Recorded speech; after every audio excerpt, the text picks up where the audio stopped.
சொர்க்கத்திலே அல்லாஹ் ஒரு சில நபர்களுக்கு ஒரு வீட்டை கொடுப்பான். அந்த வீடு எப்படி இருக்கும் ரசூலுல்லாஹ் வர்ணிக்கிறாங்க. சொர்க்கத்தினுடைய வீடு என்ன?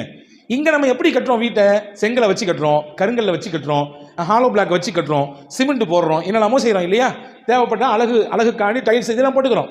சொர்க்கத்தில் வீட்டுக்கு கட்டுவதற்கு அல்லாஹ் பயன்படுத்துவதற்கு தங்க கட்டியைத்தான் செங்கலாக பயன்படுத்துவான் சொல்லிட்டு சொன்னாங்க ரசூலுல்லாஹ்.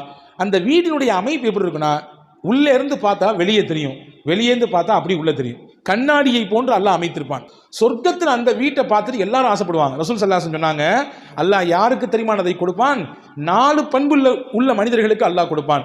லிமன் அத்அமத்தஆம், ஏழைகளுக்கு உணவு கொடுத்தவர். வ அலானல் கலாம், தன்னுடைய பேச்சை ரொம்ப நளினமாக சாஃப்டா பேசக்கூடியவர். ஹார்டான வார்த்தைகளை அவர் பயன்படுத்த மாட்டார், ரொம்ப சாஃப்டாக பேசக்கூடியவர். வ தாபிஇஸ்ஸியாம், நோன்பு வைக்கக்கூடியவர்.